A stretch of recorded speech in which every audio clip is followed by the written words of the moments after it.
ओम नमो भगवते वासुदेवाय नमः। अश्विन मास का समय अत्यंत पावन होता है।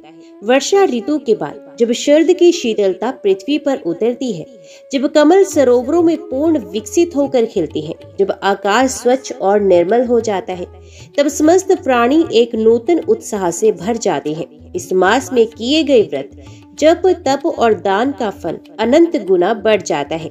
ऋषि मुनि कहते हैं कि इसी मास के अंतर्गत एक अद्भुत कथा घटित हुई। ऋषि दधीचि के महादान और वृत्तासुर के वध की। ये कथा न केवल त्याग की पराकाष्ठा का उदाहरण है, बल्कि ये भी बताती है कि धर्म और अधर्म के युद्ध में महान आत्माएं किस प्रकार स्वयं को न्यौछावर करती हैं। सृष्टि के प्रारंभ से ही देवता और दानव परस्पर प्रतिद्वंदी रहे हैं। देवता धर्म और व्यवस्था के संरक्षक हैं, तो दानव कई बार अहंकार और अधर्म के पथ पर चलकर ब्रह्मांडीय संतुलन को भंग करते हैं। जब दानव अत्याचार करते हैं, तब देवता ऋषियों और ब्रह्मा विष्णु महेश से मार्गदर्शन प्राप्त कर समाधान खोजते हैं। इसी श्रृंखला में एक समय आया जब असुरों का बल इतना बढ़ा कि स्वर्गलोक स्वयं संकट में पड़ गया। इसका कारण था वृत्तासुर का जन्म। महर्षि त्वष्टा, जो देवताओं के लिए यज्ञ और अनुष्ठान करने वाले थे, एक दिन अत्यंत अप्रसन्न हो गए। उन्हें लगा कि देवताओं ने उनका अपमान किया है। उन्होंने संकल्प लिया कि ऐसा पुत्र उत्पन्न हो जो देवताओं के अहंकार को चूर चूर कर दे। उन्होंने एक महायज्ञ किया। यज्ञ में उच्चारित मंत्रों का प्रभाव अपार होता है, किंतु यदि उनमें तनिक भी त्रुटि हो जाए तो परिणाम कुछ और ही निकल सकता है। जब त्वष्टा ने मंत्र उच्चार किया, तब एक अक्षर के उच्चारण में थोड़ा अंतर हो गया। परिणाम स्वरूप उत्पन्न हुआ एक प्रचंड असुर, वृत्तासुर।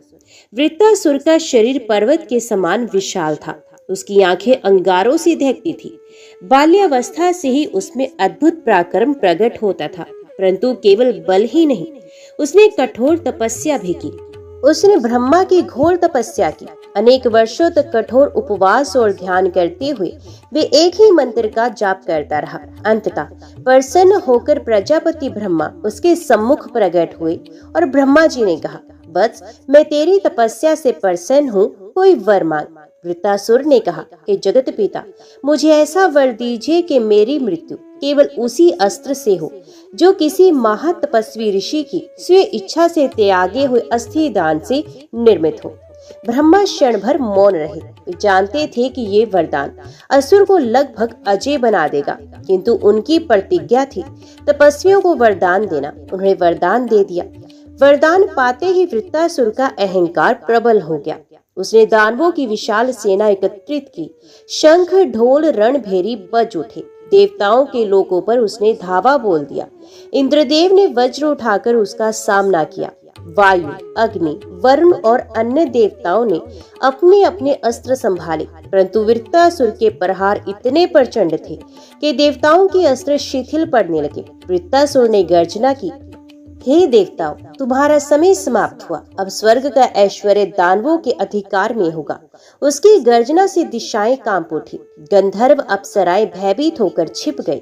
यज्ञ रुक गए। पृथ्वी माता व्याकुल हो गई। वृत्तासुर ने इंद्र के वज्र को भी निस्सार कर दिया। इंद्र की भुजाएं शिथिल हो गई। देवराज भागकर एक गुप्त स्थान में छिप गए। अन्य देवता भी निराश होकर ब्रह्मा और विष्णु जी की शरण में चले गए। देवताओं ने निवेदन किया कि हे प्रभु, ये असुर हमारे सारे ऐश्वर्य पर अधिकार कर चुका है। हम परास्त हो गए हैं। अब धर्म का क्या होगा? ब्रह्मा ने गंभीर स्वर में उत्तर दिया, वत्सो, वृत्तासुर अजय है। उसका अंत किसी साधारण अस्त्र से संभव नहीं। केवल तभी उसका वध हो सकता है जब कोई महात्मा अपनी हड्डियां दान करे और उन हड्डियों से बना अस्त्र उस पर प्रहार किया जाए। देवता स्तब्ध रह गए। किसी ऋषि से उसका शरीर मांगना कैसे संभव होगा? तभी देवताओं के वैद्य अश्विनी कुमार आगे बढ़े और उन्होंने कहा, देवतागण, तीनों लोकों में यदि कोई ऐसा महापुरुष है जो धर्म के लिए अपना सर्वस्व अर्पित कर सके, तो वो है महर्षि दधीचि। उनकी तपस्या, उनकी विद्या और उनका त्याग अतुलनीय है। यदि वे सहमत हो जाएं, तो उनकी अस्थियों से निर्मित अस्त्र वृत्तासुर का नाश अवश्य करेगा। देवताओं ने विस्मय से एक दूसरे को देखा। एक ऋषि से उनके प्राणों का दान मांगना क्या उचित होगा? परंतु धर्म की रक्षा के लिए ये अंतिम उपाय था। इंद्र ने कहा, यदि यही मार्ग है तो हमें ददची ऋषि की शरण लेनी होगी, किंतु हमें ये स्मरण रहे कि ये उनकी स्वतंत्र इच्छा पर निर्भर होगा। हमें केवल निवेदन करना है, बाध्य करना नहीं। सभी देवताओं ने सहमति दी।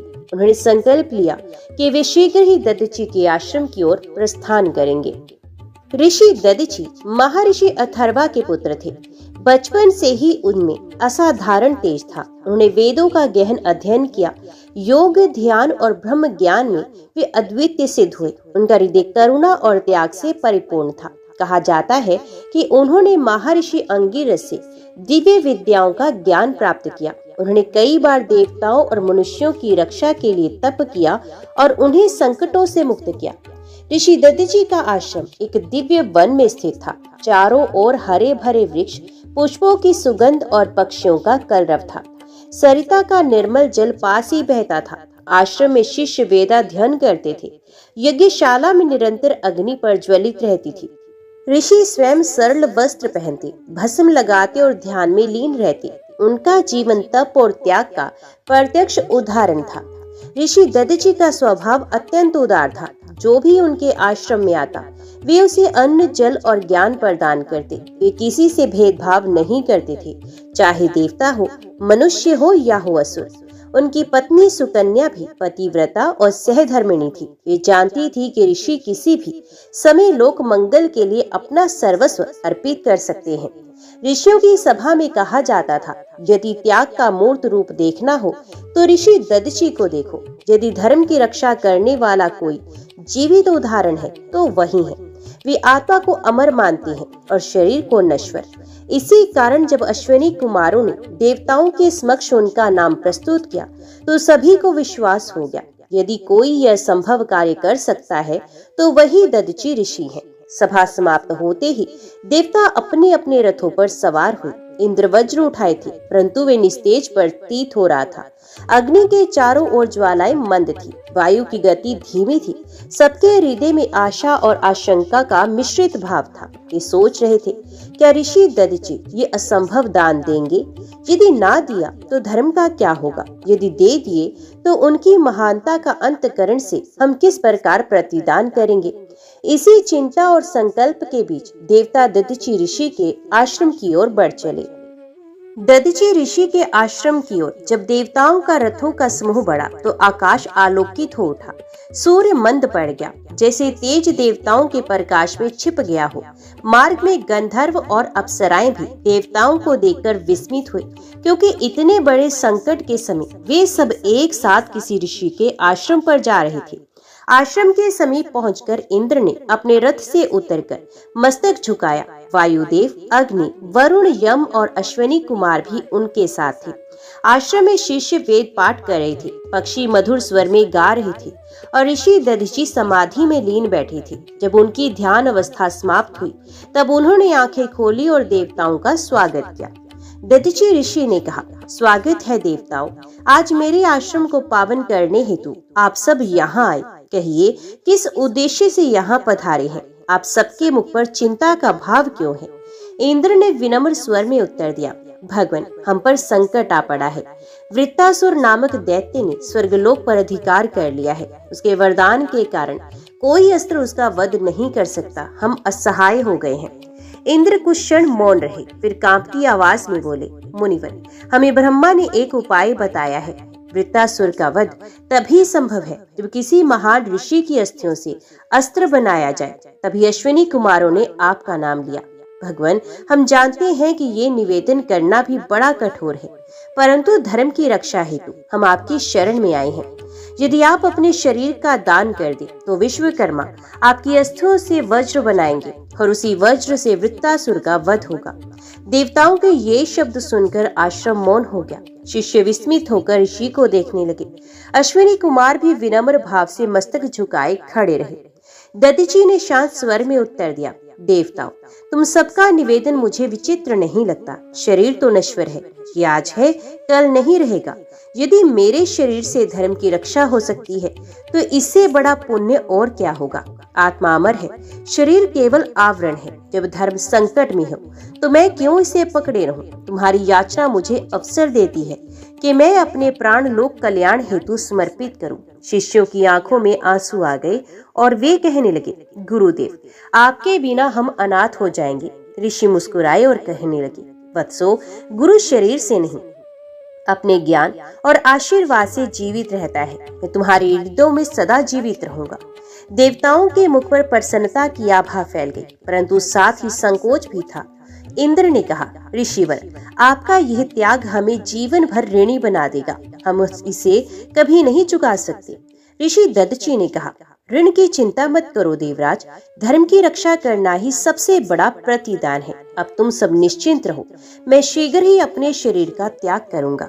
ऋषि दधची ने अपने शिष्यों को बुलाया और उन्होंने कहा, वत्सो, अब मेरा समय पूरा हुआ। तुम सब धर्म मार्ग पर चलना, वेदों का पालन करना और सदा लोक मंगल की कामना करना। फिर उन्होंने स्नान किया, श्वेत वस्त्र धारण की और पवित्र कुशासन पर बैठकर ध्यान में लीन हो गए। ये प्राणायाम करते हुए मन को धीरे धीरे आत्मा में केंद्रित करने लगे। उन्होंने शिष्यों और देवताओं की ओर देखकर कहा, हे देवतागण, स्मरण रखो, धर्म के लिए प्राणों का त्याग भी महान पुण्य है। मैं आज अपने प्राण त्याग रहा हूँ, परंतु ये मृत्यु नहीं बल्कि एक दिव्य यात्रा है। आत्मा न मरता है न जन्म लेता है, ये केवल एक देह से दूसरी देह में प्रवास करता है। मेरा शरीर तुम्हारे लिए शस्त्र बनेगा और ये मेरा सबसे बड़ा सौभाग्य है। फिर ऋषि दधची गहन समाधि में प्रविष्ट हुए। उनके मुख पर दिव्य आभा थी।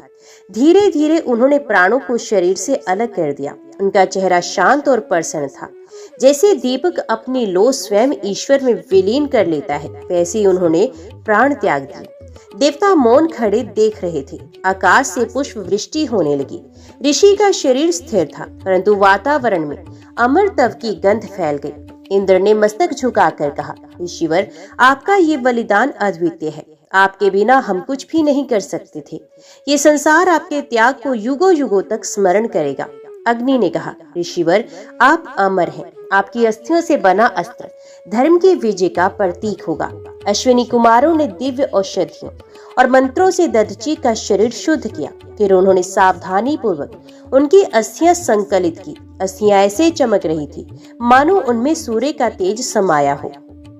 उन्होंने अस्थियां स्वर्ण पात्रों में रखी और उन्हें आदर पूर्वक सुरक्षित किया और फिर वे बोले, अब इन्हें विश्वकर्मा को सौंपना होगा ताकि उनसे एक ऐसा वज्र बनाया जा सके जो वृत्तासुर का अंत कर सके।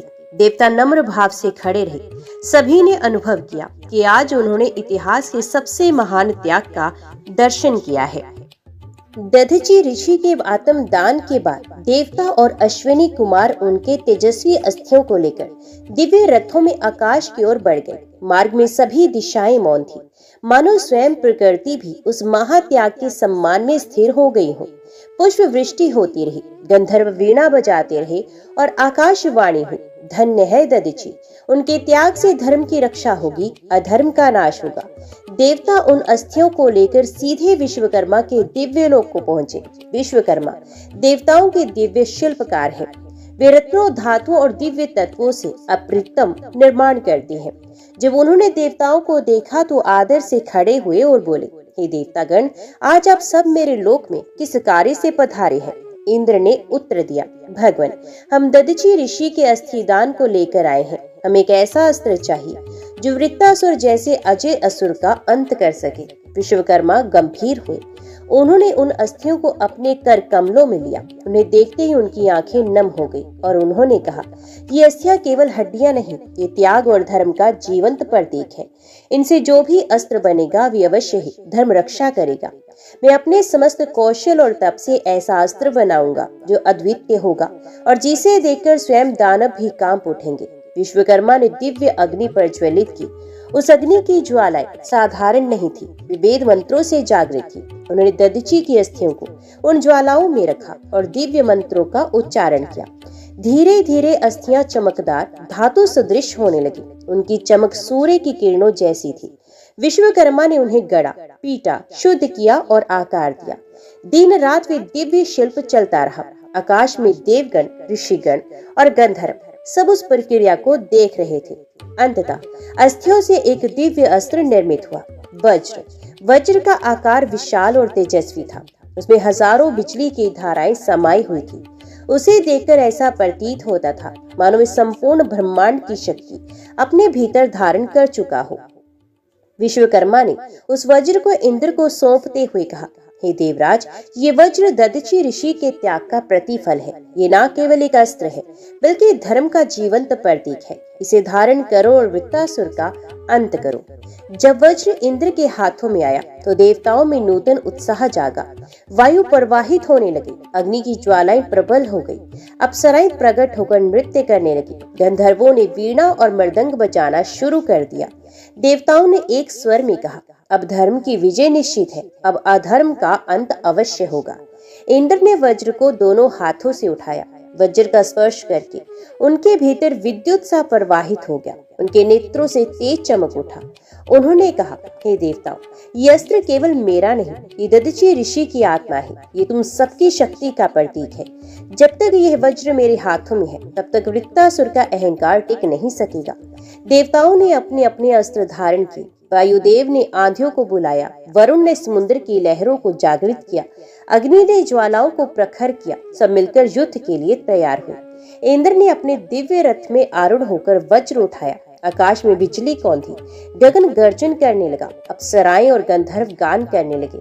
उधर वृत्तासुर ने जब सुना कि देवता फिर से संगठित हो रहे हैं और इंद्र ने एक नया अस्त्र धारण किया है तो उसने हंसते हुए कहा, देवता जितने चाहे प्रयास कर ले, मेरा अंत संभव नहीं। मैं अजय हूँ, ब्रह्मा का वरदान मुझे सुरक्षित रखेगा। किंतु उसके हृदय के भीतर कहीं न कहीं एक हल्का कंपन था। वे जानता था कि यदि देवताओं को नया बल मिला है तो उसका स्तोत्र असाधारण होगा। देवताओं और दानवों के बीच अंतिम युद्ध का समय आ गया। आकाश में शंखनाद हुआ, ढोल नगाड़े बजने लगे। पृथ्वी और आकाश दोनों युद्ध भूमि की ओर निहार रहे थे।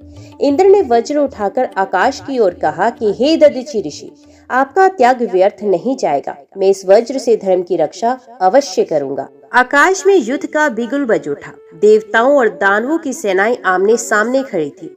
दानवों की ओर से असंख्य रथ, हाथी और पैदल सेना एकत्रित थी। उनकी गर्जना से दिशाएं कांप रही थी। दूसरी ओर देवता वज्रधारी इंद्र के नेतृत्व में सज्ज थे। गगन में बादल गरजने लगे, बिजली चमकने लगी, पृथ्वी कांपने लगी। ऐसा प्रतीत होता था मानो स्वयं समय रुककर उस महायुद्ध का साक्षी बनना चाहता हो। वृत्तासुर एक विशालकाय रथ पर आरूढ़ था। उसके हाथों में पर्वत प्रमाण गदा थी। उसकी गर्जना से आकाश हिल गया और वह बोला, हे देवताओं, तुम बार बार प्रयास करती हो परंतु हर बार तुम्हारी पराजय होती है। आज फिर तुम मेरे समक्ष आए हो। अच्छा हुआ, अब मैं तुम्हारा अंत कर दूंगा। उसकी आंखों से अग्नि की ज्वालाएं निकल रही थी। उसका शरीर सहस्रों पर्वतों की भांति विशाल प्रतीत होता था। इंद्र ने अपने रथ से हाथ उठाकर उत्तर दिया, वृत्तासुर, ये सत्य है कि तूने हमें कई बार पराजित किया, परंतु आज तेरे समक्ष केवल देवता नहीं बल्कि धर्म खड़ा है। ये वज्र दधीचि ऋषि के त्याग का प्रतीक है। आज तेरा अहंकार इसी के प्रहार से चूर हो जाएगा। देवताओं ने एक स्वर में घोष किया, धर्मो जयति। शंख और नगाड़ों की ध्वनि के साथ युद्ध प्रारंभ हुआ। दानवों की सेना ने प्रचंड आक्रमण किया। देवताओं ने भी अपने अस्त्र शस्त्र संभाले। वायु ने आंधियां चलाई, अग्नि ने ज्वालाएं फेंकी, वरुण ने जल की बाढ़ बहा दी। दानवों ने भी प्रत्युत्तर दिया। आकाश बाणों से भर गया। गदा, भाले और तलवारों की टकटहार से दिशाएं गूंजने लगी। युद्ध भूमि के मध्य इंद्र और वृत्तासुर आमने सामने आए। इंद्र ने वज्र उठाया और वृत्तासुर ने अपनी गदा।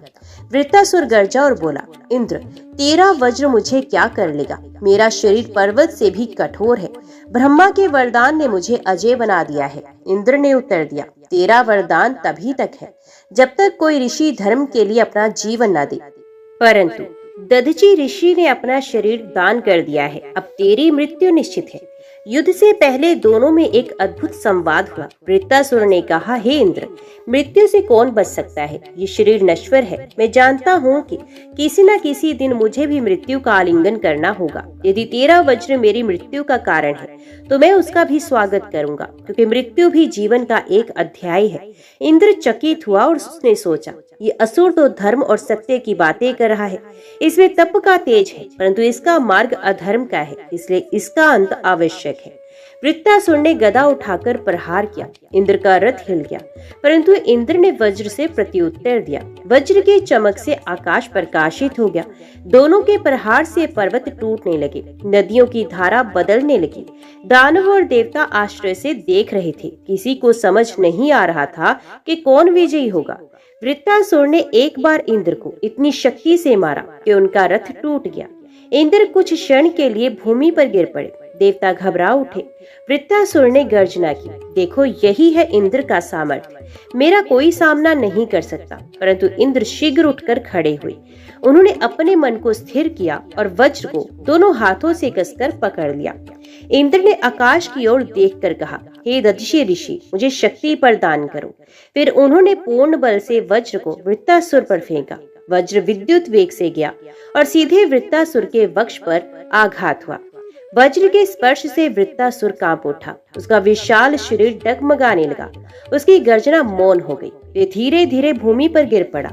वृत्तासुर ने अंतिम क्षणों में आकाश की ओर देखा और कहा, इंद्र, आज तूने धर्म के लिए मुझे परास्त किया। ये मृत्यु मेरे लिए भी मुक्ति है। मैं पुनः जन्म लेकर भी धर्म का स्मरण करूंगा। इतना कहकर वृत्तासुर का प्राण शरीर से निकल गया। उसका विशाल शरीर पर्वत सा भूमि पर गिर पड़ा। आकाश में देवताओं ने हर्ष ध्वनि की, पुष्प वृष्टि होने लगी। गंधर्वों ने गान किया, अप्सराएं नृत्य करने लगी। इंद्र ने वज्र उठाकर घोषणा की, ये विजय मेरी नहीं, ऋषि दधिची के त्याग की है। ये धर्म की विजय है। देवताओं ने एक स्वर में कहा, धर्मो जयते, सत्यम जयते। पृथ्वी फिर से शांति और उल्लास छा गया। नदियां निर्मल बहने लगी। यज्ञ पुनः आरंभ हो गए। मनुष्यों के जीवन में भय समाप्त हो गया। स्वर्गलोक पुनः अपने ऐश्वर्य से आलोकित हो उठा। इंद्र ने अपना सिंहासन पुनः प्राप्त किया। सभी देवता प्रसन्न हो गए। वृत्तासुर के वध के बाद आकाश में अपूर्व दृश्य दिखाई दिया। दिव्यनाद गूंजने लगे। गंधर्व गा रहे थे, अप्सराएं नृत्य कर रही थी। स्वर्गलोक पुनः अपने ऐश्वर्य से सुशोभित हो गया। देवराज इंद्र अपने रथ पर आरूढ़ होकर विजय भाव से लोगों का दर्शन करने लगे। सभी देवताओं ने मिलकर कहा, हे देवराज, आपने न केवल हमारी रक्षा की, बल्कि संपूर्ण सृष्टि का संतुलन पुनः स्थापित किया। ये आपकी विजय नहीं, धर्म की विजय है। जब वृत्तासुर जीवित था, तब देवताओं का तेज मंद हो गया था और उनके अस्त्र शस्त्र दुर्बल पड़ गए थे। किंतु जैसे ही वृत्तासुर भूमि पर गिरा, वैसे ही देवताओं का तेज लौट आया। अग्नि की ज्वालाएं पुनः प्रखर हो गई। वायु की गति तीव्र हो गई। वरुण का जल निर्मल हो उठा। इंद्र का ऐश्वर्य पुनः जाग उठा। देवताओं के हाथों में दिव्य अस्त्र शस्त्र स्वयं प्रकट होने लगे, मानो सृष्टि स्वयं उन्हें उनके अधिकार लौटा रही हो। पृथ्वी पर मनुष्यों के हृदय से भय मिट गया। खेत खलिहान फिर से लहलहाने लगे। यज्ञ और अनुष्ठान पुनः आरंभ हो गए। ऋषिगण वेद मंत्रों का उच्चारण करने लगे। स्त्रियां मंगल गान करने लगी। बालक खेल में मगन हो गए। नगर और ग्राम उल्लास से भर गए। इंद्र ने सभा में खड़े होकर कहा, हे देवताओं और ऋषियों, ये विजय केवल मेरी शक्ति से नहीं हुई, ये दधिची ऋषि के त्याग का फल है। उनका अस्थि दान ही इस वज्र में निहित है। उनके बिना ये संभव नहीं था। हमें सदैव उनका स्मरण और सम्मान करना चाहिए। सभी देवताओं ने दधिची का नाम लेकर प्रणाम किया। देवताओं ने मिलकर विचार किया कि मानव जीवन में त्याग ही सबसे बड़ा धन है। दधिची ने हमें सिखाया कि धर्म की रक्षा के लिए शरीर का भी दान किया जा सकता है। उनका त्याग अनंत काल तक स्मरणीय रहेगा। ब्रह्मा प्रकट हुए और बोले, हे देवताओं, ऋषि दधिची का यह दान अमर है। उनके अस्थि दान की महिमा सृष्टि के अंत तक गाई जाएगी।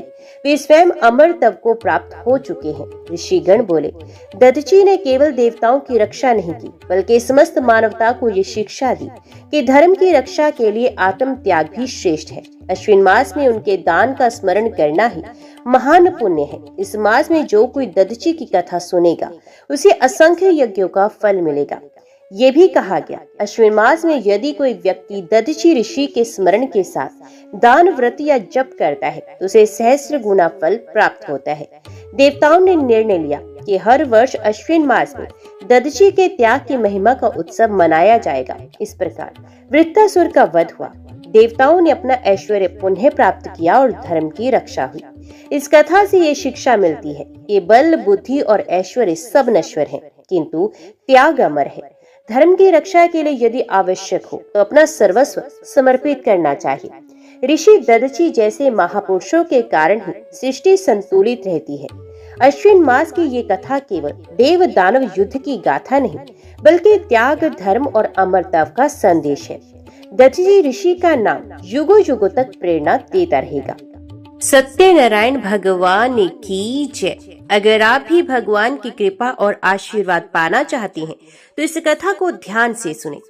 अश्विन मास की पूर्णिमा को सत्यनारायण व्रत और कथा का विशेष महत्व है।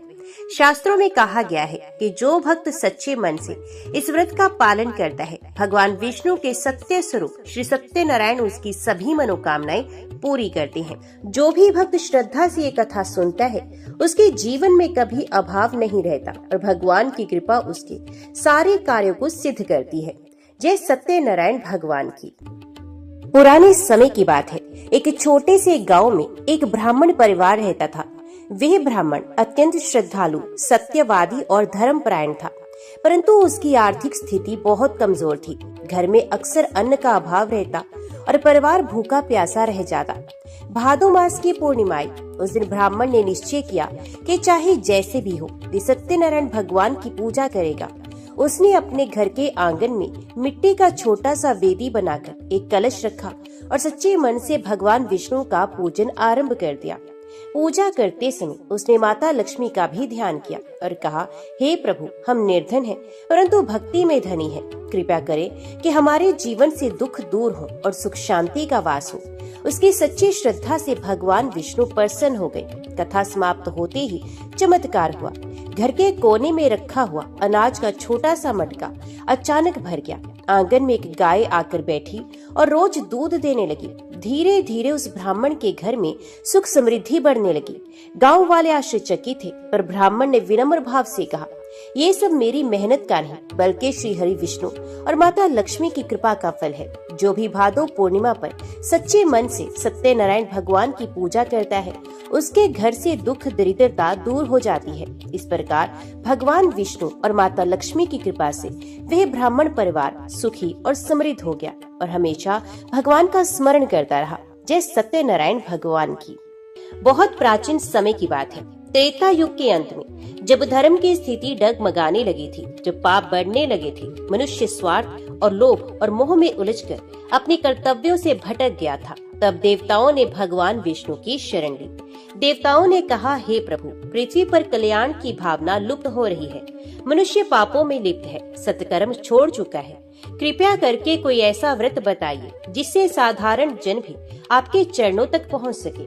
भगवान विष्णु ने मुस्कुराते हुए कहा, हे देवगणों, मैं एक ऐसा व्रत प्रकट करता हूँ जिसका पालन करने मात्र से मनुष्य पापों से मुक्त होता है, संकटों से बाहर निकलता है और उसके जीवन में सुख शांति का संचार होता है। यह व्रत सत्यनारायण व्रत कहलाएगा। भगवान बोले, जो भी व्यक्ति श्रद्धा और भक्ति से इस व्रत को करेगा, वे अपने जीवन के सभी संकटों से मुक्त हो जाएगा। ये व्रत पूर्णिमा के दिन किया जाता है, किंतु इसे किसी भी शुभ तिथि, विवाह, संतान प्राप्ति या मनोकामना पूर्ति के अवसर पर भी किया जा सकता है। भगवान विष्णु ने आगे बताया, इस व्रत में मुझे सत्यनारायण रूप में पूजना चाहिए। इस व्रत की कथा में 5 प्रमुख प्रसंग होते हैं। प्रत्येक प्रसंग में मेरी कृपा का कोई विशेष चमत्कार प्रकट होता है। उसी समय देवलोक में महर्षि नारद प्रकट हुए। वे बोले, हे प्रभु, आपकी कृपा अपार है, कृपा करके इस व्रत की कथा को विस्तार से कहिए। इस व्रत को कैसे किया जाए, किस प्रकार की पूजा हो, कौन कौन इसे कर सकता है। भगवान विष्णु बोले, हे नारद, सुनो, एक समय की बात है। पृथ्वी लोक पर कल्याणपुर नामक नगर था। वहाँ एक निर्धन ब्राह्मण रहता था। वे अत्यंत सत्कर्मी, सत्यवादी और धर्मनिष्ठ था, परंतु अति निर्धनता के कारण बहुत दुखी रहता था।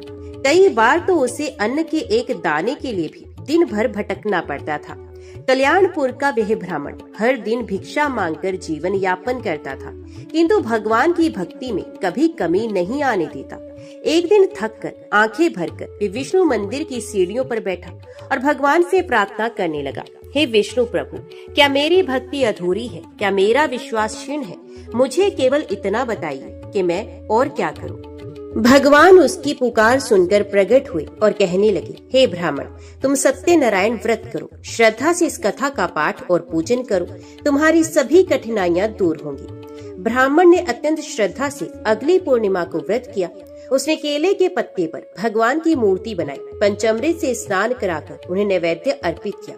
प्रसाद से सूजी का हलवा, पंचमेवा, केला, दूध और तुलसी पत्र चढ़ाया। वे बैठकर कथा पढ़ने लगा। उसकी आंखों से आंसू बह रहे थे और वातावरण दिव्यता से भर गया। उसने 5 गरीब बच्चों को भोजन कराया। भिक्षा में जो मिला उसी में से अर्पण किया। कथा पूरी होते ही एक चमत्कार हुआ। उसके आंगन में एक सुंदर काले रंग की गाय प्रकट हो गई। पीछे से एक वैश्य आया और बोला, हे ब्राह्मण, ये गाय अब आपकी है। ये मेरे घर बार बार आती थी, लेकिन आज ये आपके आंगन में बैठ गई है। मैं इसे आपको दान करता हूँ। ब्राह्मण आश्चर्यचकित रह गया। उसी दिन से उसका भाग्य बदलने लगा। ब्राह्मण ने अगली पूर्णिमा को फिर व्रत किया। इस बार उसके पास कुछ ज्यादा था, दूध, आटा और शक्कर। उसने फिर से भगवान को अर्पण किया, कथा सुनाई और बच्चों को प्रसाद बांटा।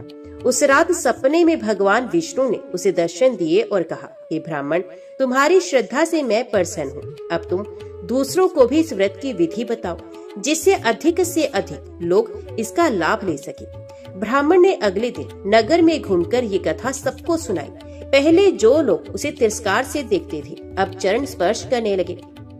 यह व्रत इतना प्रभावी हुआ कि उसकी ख्याति राजमहलों तक पहुंची। राजा चंद्रसेन, एक समृद्ध व्यापारी और एक लकड़हारा, तीनों ने इस व्रत को अलग अलग समय पर किया और उनके जीवन में अद्भुत परिवर्तन आए। भगवान ने दिखाया कि कोई राजा हो या रंग, यदि वे श्रद्धा से ये व्रत करे तो उसकी सारी विपत्तियां दूर हो सकती हैं। कोई मंत्र नहीं आता, कोई बात नहीं। धन नहीं है, केवल एक केला, थोड़ा सा हलवा और आस्था काफी है। संस्कृत नहीं आती, कथा का भाव पढ़ो, श्रद्धा से सुनो, वही पर्याप्त है।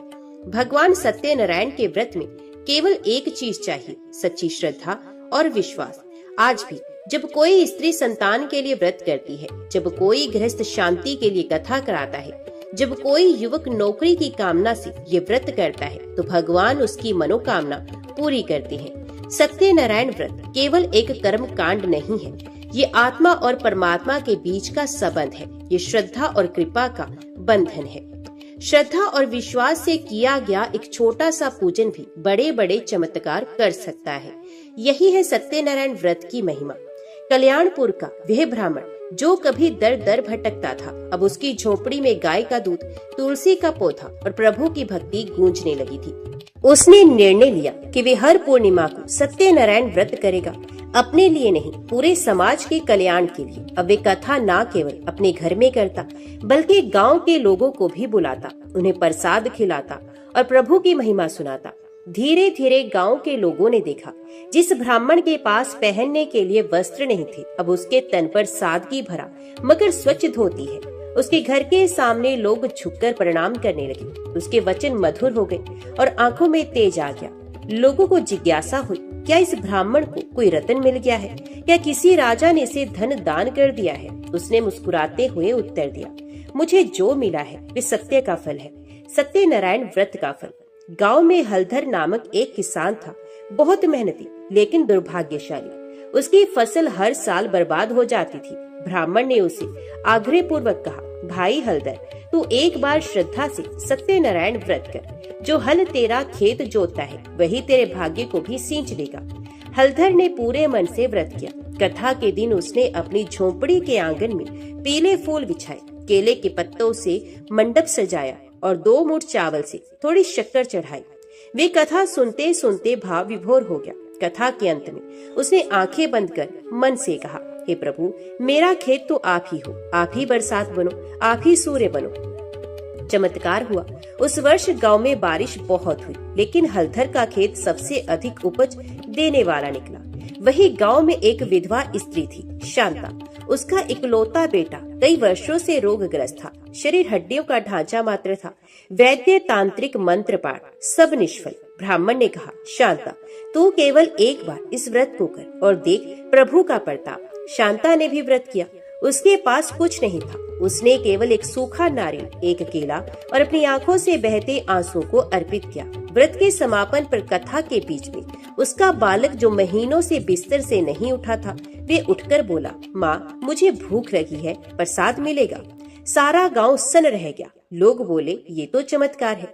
ये सब देख गांव का राजा चंद्रसेन भी चकित हुआ। उसने ब्राह्मण को बुलाकर पूछा, हे महामना, ये सब क्या है? क्या एक व्रत इतनी शक्ति रखता है? ब्राह्मण ने विनम्रता से कहा, राजन, ये व्रत नहीं, ये प्रभु सत्यनारायण की साक्षात महिमा है। जो इसे सच्चे मन से करे उसका उद्धार निश्चित है। राजा ने पूछा, क्या मैं भी कर सकता हूँ? तो ब्राह्मण ने कहा, राजा हो या रंग, ये व्रत सभी के लिए है। जब तक मन में अहंकार ना हो और श्रद्धा हो, तब तक सत्य का द्वार सबके लिए खुला हुआ है। राजा ने तुरंत राजमहल में मंडप सजवाया। चंदन, फूल, धूप, दीप, फल, नारियल और मीठे प्रसाद से पूजा हुई। कथा के 5 अध्यायों का श्रवण हुआ। ब्राह्मण ने संकल्प विधि संपन्न करवाई। उसी रात राजा को स्वप्न में भगवान सत्यनारायण ने दर्शन दिए। भगवान बोले, हे चंद्रसेन, तू अब से धर्म की रक्षा करना, न्याय से राज्य करना और इस व्रत को जन जन तक पहुंचाना। सुबह राजा ने घोषणा की, प्रत्येक पूर्णिमा को सत्यनारायण व्रत राजमहल में संपन्न होगा और जो भी चाहे वे इसमें सम्मिलित हो सकता है। अब राजा पहले से भी अधिक दयालु, न्यायप्रिय और विनम्र हो गया।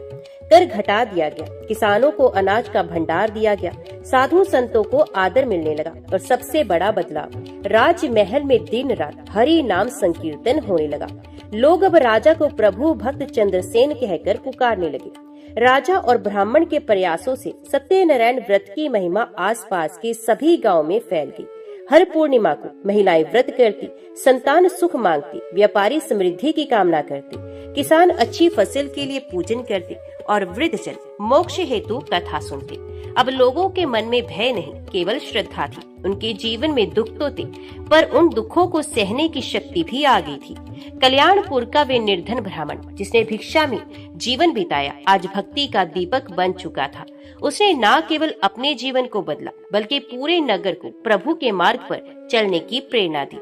श्रद्धा जब संकल्प बनती है, तब वे केवल पूजा नहीं रहती, वे बन जाती है एक क्रांति, एक चमत्कार।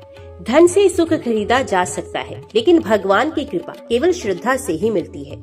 एक समय की बात है, भद्रपुरी नामक नगर में सुधाकर नामक एक अत्यंत धनी व्यापारी रहता था। उसके पास सोने चांदी की थालियां, महंगे वस्त्र, घोड़ों की सवारी और व्यापार के लिए विशाल जहाज तक थे। वही दिखने में धार्मिक था, बड़े बड़े मंदिरों को दान देता, ब्राह्मणों को अन्न बांटता, लेकिन उसके भीतर अहंकार छिपा बैठा था। वे सोचता था, मैं धन से जो चाहूँ खरीद सकता हूँ, भगवान को भी यदि प्रसन्न करना है तो सोने की मूर्ति चढ़ा दूंगा। एक दिन नगर में व्रत की चर्चा सुनकर सुधाकर के मन में विचार आया, चलो देख ही लेते हैं ये सत्यनारायण व्रत क्या होता है, शायद ये भी एक व्यापार ही हो।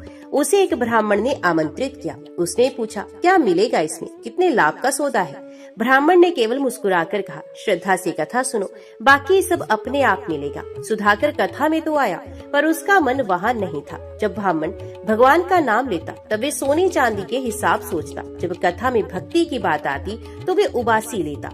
प्रसाद आया तो उसने सोने की थाली में रखा और बोला, ये सादा सा हलवा, इससे क्या भगवान प्रसन्न होंगे? ब्राह्मण ने शांत भाव से कहा, प्रसाद स्वाद से नहीं, श्रद्धा से अर्पित होता है। सुधाकर ने व्रत किया, लेकिन केवल औपचारिकता से। कुछ दिन के बाद सुधाकर समुद्र व्यापार के लिए निकला। उसने बड़े जहाज में बहुमूल्य वस्तुएं लादी, रत्न, रेशम, मसाले और सोना।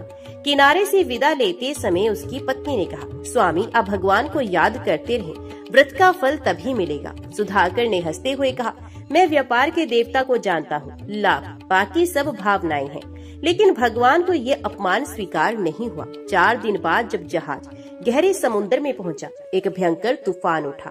आकाश बिजली से गड़गड़ाया, हवाएं झनझनाने लगी और जहाज की पतवार टूट गई। नाविक चिल्लाने लगे, प्रभु को स्मरण करो, केवल वही बचा सकते हैं। लेकिन सुधाकर ने कहा, जल्दी से खजाना बचाओ, भगवान नहीं रस्सियां देखो। अंततः जहाज डूब ही गया। कुछ नाविक तैरकर किनारे पहुंचे। सुधाकर को विदेशी सैनिकों ने पकड़ लिया। उसके पास कोई प्रमाण नहीं था कि वे व्यापारी है। उसे चोर समझकर जेल में डाल दिया गया। वहाँ न रेशम था, न गद्देदार बिस्तर, न मीठा भोजन, केवल एक कोना, कड़ा भोजन और सन्नाटा। रात में सुधाकर फूट फूट कर रोने लगा। उसी रात सुधाकर को स्वप्न में भगवान सत्यनारायण के दर्शन हुए। भगवान ने कहा, सुधाकर, तूने व्रत को मजाक समझा, श्रद्धा नहीं अहंकार लाया। अब पछताओ और हृदय से पुकारो, मैं तुम्हें मुक्त करूंगा। सुबह होते ही सुधाकर ने पहली बार मन से प्रार्थना की और कहा, हे प्रभु, मुझे क्षमा कर दो, मैं केवल आपका हूँ। मेरा धन, व्यापार, अहंकार सब व्यर्थ है। चमत्कार हुआ। उसी दिन नगर का राजा जेल निरीक्षण पर आया। सुधाकर को देखकर उसे कुछ स्मरण हुआ। क्या ये वही प्रसिद्ध व्यापारी है? जांच हुई, सब स्पष्ट हुआ। राजा ने माफी मांगी और उसे सम्मान से छोड़ दिया। सुधाकर जब घर पहुंचा, उसकी पत्नी ने कहा, प्रभु की कृपा से ही तुम लौटे हो। अब नए भाव से सत्यनारायण व्रत करें। सुधाकर ने बड़ी श्रद्धा से व्रत किया। इस बार कोई चांदी की थाली नहीं, कोई रत्न नहीं था, केवल एक मिट्टी की मूर्ति, थोड़ी सी मिठाई और एक सच्चा दिल। उसने कथा पूरी की, दीनहीन लोगों को प्रसाद बांटा और प्रण किया, अब मैं व्यापार नहीं सेवा करूंगा, धन नहीं धर्म कमाऊंगा। अब सुधाकर गांव-गांव जाकर व्रत कराता, गरीबों की मदद करता और लोगों को भगवान के सच्चे स्वरूप की जानकारी देता। उसने अपने अनुभव को एक पंक्ति में समझाया, सत्य की पूजा केवल लिप सेवा नहीं, आत्मा की सेवा होनी चाहिए। सुधाकर की कथा ये सिखाती है कि अगर श्रद्धा ना हो तो सबसे बड़ा व्रत भी निष्फल हो सकता है। भगवान को सोना नहीं चाहिए, उन्हें तो बस आपका सच्चा मन चाहिए। जो सत्य से मुंह मोड़ता है वे जीवन की परीक्षा में हर बार चूकता है। सत्यनारायण व्रत केवल व्रत नहीं, एक जीवन पथ है। भद्रपुरी नगर में सेठ विशंभर नामक एक धनाढ्य वणिक व्यापारी रहता था। उसके पास बहुतेरे रथ, गहने, हवेलियां और व्यापार के लिए कई कारखाने थे। उसकी एक ही संतान थी, पुत्री शुभला। शुभला रूपवती, गुणवती और अत्यंत सुशील कन्या थी। विशंभर ने बेटी की हर इच्छा पूरी की थी, पर उसे धार्मिक भाव की शिक्षा नहीं दी थी। उसका मानना था, इन व्रतों और कथा पूजन से क्या होता है, मेहनत और पैसा यही भगवान है। शुभला की माँ, जो अत्यंत धार्मिक थी, पुत्री को गुपचुप सत्यनारायण व्रत की कथा सुनाया करती थी। शुभला की आंखों में प्रभु के प्रति भक्ति के आंसू होते। वे धीरे धीरे तुलसी सेवा, दीप प्रज्वलन और नाम स्मरण में रुचि लेने लगी। पर उसके पिता को ये सब व्यर्थ सा प्रतीत होता। वे कहता, बेटी ये पुरानी बातें छोड़ो, विवाह की उम्र हो गई है, अच्छे सेठों की नजर तुम्हारे रूप पर है। कुछ समय बाद शुभला का विवाह एक प्रतिष्ठित परिवार में तय हो गया। विवाह के शुभ अवसर पर एक ब्राह्मण सेठ के पास आया और बोला, हे वणिक, अपनी कन्या के विवाह में सत्यनारायण व्रत अवश्य कराइए। जीवन की नींव सत्य से ही मजबूत होती है। सेठ हंसते हुए बोला, क्या अब विवाह भी भगवान के भरोसे हो? पंडित जी, आप केवल दक्षिणा ले जाइए। ब्राह्मण दुखी होकर लौट गया। शुभला का विवाह धूमधाम से हुआ। नगाड़े बजे, बारात नाची, आकाश से पुष्प वृष्टि जैसी प्रतीत हुई। पर जैसे ही दूल्हा दुल्हन 7 फेरे लेकर बाहर निकले, एक भीषण आंधी आई और विवाह मंडप का एक स्तंभ गिर पड़ा। किसी को चोट तो नहीं लगी, पर सभी चौंक गए। बुजुर्गों ने कहा, ये कुछ संकेत है, विवाह में कोई शुभ कर्म अधूरा रह गया है। विवाह के बाद वर और उसके पिता व्यापार हेतु दूसरे नगर रवाना हुए। वहां पहुंचते ही उनका सामान चोरी हो गया। तो स्थानीय लोगों ने उन्हें चोरी के शक में पकड़ लिया। नगर के राजा के समक्ष जब वे प्रस्तुत किए गए तो उनके पास कोई पहचान पत्र नहीं था। राजा ने आदेश दिया, दोनों को बंदी गृह में डाल दो, जब तक सत्य सिद्ध ना हो यहीं रहें। उधर शुभला को जब इस बात की जानकारी मिली तो वे व्याकुल हो गई। उसने माँ से पूछा, क्या हमसे कोई दोष हुआ है? माँ, क्या हमने कोई व्रत अधूरा छोड़ दिया है? माँ की आंखों में आंसू थे। उसने कहा, बेटी, तेरे पिता ने सत्यनारायण व्रत को तुच्छ समझा, वही भूल अब हमारे सामने संकट बनकर आई है। शुभला ने प्रण किया, मैं आज ही व्रत करूंगी सच्चे मन से, भले ही पिता ने ना किया हो, मैं प्रभु की शरण में जाऊंगी। शुभला ने गंगा जल से स्नान किया, हाथ में पुष्प लेकर संकल्प किया और पूजन प्रारंभ किया। उसने केले के पत्तों पर भगवान की प्रतिमा बनाई, पंचामृत से स्नान कराया और शुद्ध मन से हलवा प्रसाद बनाया। कथा के 5 अध्यायों को ध्यान पूर्वक सुना और बोला, हे प्रभु, आप सत्य हैं, आप ही मेरे जीवन के साक्षी बनो, मेरा सुहाग बचा लीजिए। उसने तुलसी पत्र चढ़ाया और आंखें मूंदकर नाम स्मरण में लीन हो गई। उसी रात नगर के राजा को स्वप्न में भगवान सत्यनारायण ने दर्शन दिए। भगवान ने कहा, राजन, जो 2 पुरुष बंदी गृह में हैं, वे निर्दोष हैं। उनके घर की कन्या ने मेरा व्रत कर मुझे प्रसन्न किया है, तू उन्हें मुक्त कर दे। राजा प्रातः काल स्वयं बंदी गृह गया, क्षमा मांगी और दोनों को सम्मान सहित विदा किया। जब वर और उसके पिता घर लौटे, शुभला ने प्रभु को कृतज्ञता से प्रणाम किया। सेठ विशंभर ये सब देख स्तब्ध था। उसकी आंखों से अश्रुधारा बहने लगी। उसने अपनी कन्या से कहा, बेटी, तूने मेरी आंखें खोल दी। आज समझ में आया कि श्रद्धा और सत्य से बड़ा कोई धन नहीं। मैं अब से प्रत्येक पूर्णिमा को सत्यनारायण व्रत करूंगा।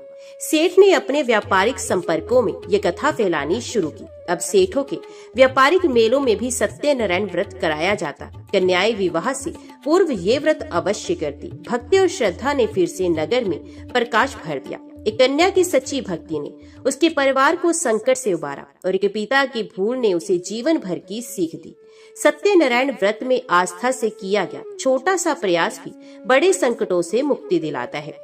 बहुत पुराने समय की बात है। ये कथा उस समय की है जब कलयुग का प्रारंभ हुआ था। धर्म क्षीण हो चला था। लोभ और स्वार्थ ने मनुष्य की आत्मा को ग्रस लिया था। गांव में सत्य नहीं बचा था। मंदिर सूने हो गए थे और लोग पाप के मार्ग पर बढ़ चले थे। देवता भी व्याकुल थे, कब कोई भक्त हमें पुकारेगा। वाराणसी के समीप एक छोटा सा गांव था, शुक्लपुर। वहां का हर निवासी अपने ही जीवन के संकट में उलझा था। किसी के पास भोजन नहीं, किसी के पास संतान नहीं और किसी के पास चैन की नींद नहीं। इस गांव में रहता था एक गरीब ब्राह्मण, नाम था सुदामा। सच्चा, सरल और हृदय से परम भक्त। लेकिन उसके पास धन नहीं था, सम्मान नहीं था और संसार उसे केवल एक बोझ समझता था। सुदामा दिन भर भीख मांगता। किसी घर में सूखी रोटी मिलती, कहीं से एक मुट्ठी चावल, लेकिन वे कभी भगवान की पूजा करना नहीं भूलता था। एक टूटी हुई मिट्टी की मूर्ति थी उसके घर में। उसी को भगवान विष्णु मानकर वे नित्य जल, तुलसी और एक ताजे फूल से पूजा करता और कहता, हे प्रभु। वे हर दिन कहता, मैं निर्धन हूँ परंतु मेरी भक्ति सच्ची है, क्या कभी आपकी कृपा होगी। उसकी पत्नी भवानी भी एक पतिव्रता स्त्री थी, परंतु अब वे भी थक चुकी थी। भूख, बीमारी और उपेक्षा से उसका तन क्षीण हो गया था। क्या केवल पूजा से पेट भरता है स्वामी, ये कभी कभी पूछ बैठती। एक दिन जब सुदामा घर नहीं लौटा, भवानी रोने लगी। तभी वे एक दिव्य पुरुष के रूप में स्वयं सत्यनारायण भगवान साधु रूप में प्रकट हुए। वे बोले, माँ, तुम्हारी पीड़ा मैं जानता हूँ, परंतु क्या तुम चाहती हो तो अपने जीवन को बदल सकती हो। भवानी चौंकी, आप कौन है? मैं वे हूँ जिसे तुम हर दिन सूखे चावल से पूछते हो। मैं सत्यनारायण हूँ। यदि तुम्हारा पति मेरा व्रत करे और तुम लोग श्रद्धा से कथा कहो तो तुम्हारा भाग्य बदल सकता है। भवानी नतमस्तक हुई, प्रभु हमें व्रत की विधि बताइए। भगवान ने उसे बताया कि पूर्णिमा के दिन श्रद्धा से व्रत रखो, पंचामृत से पूजन करो, प्रसाद में हलवा या सूजी का भोग लगाओ, तुलसी पत्र अर्पण करो और फिर कथा कहो। जो सुनता है, जो कहता है, दोनों को पुण्य मिलता है। कथा में मेरे नाम का स्मरण करना, मेरे स्वरूप की महिमा बताना और प्रसाद को सब में बांटना, तब मैं सदा तुम्हारे साथ रहूंगा। और तभी भगवान अंतर ध्यान हुई। सुदामा लौटे तो भवानी ने सब बताया। उन्हें तुरंत प्रण किया, इस पूर्णिमा को मैं सत्यनारायण व्रत रखूंगा। अगली पूर्णिमा को सुदामा ने व्रत किया। पड़ोस से कुछ फल लिए, पानी में स्नान किया और फिर मिट्टी के दीपक जलाए। एक झोपड़ी में झुके हुए स्वर में उसने सत्यनारायण की कथा सुनाई। पहली बार उस गांव में कोई भगवान का नाम ले रहा था। उसी रात गांव में अचानक से वर्षा हुई। महीनों से सूखा पड़ा था। खेतों में हरियाली लौट आई। सुदामा के घर के बाहर किसी ने 2 बोरी अनाज रख दिया। भवानी चौंकी, ये कैसे हुआ? सुदामा मुस्कुराए, ये सत्यनारायण की पहली कृपा है। शुक्लपुर की हवाओं में अब भक्ति की गूंज थी। लोग पूछने लगे, सुदामा हमें भी बताओ ये व्रत क्या है, ये कथा क्या है? और सुदामा ने उत्तर दिया, ये सत्य की कथा है, सत्यनारायण की। जो भी व्रत करता है भगवान उसे दुखों से मुक्त करते हैं। जो भक्त श्रद्धा से सत्यनारायण भगवान की कथा सुनते हैं उनके सभी संकट कटते हैं और सुख समृद्धि का वास होता है। जय सत्यनारायण भगवान की।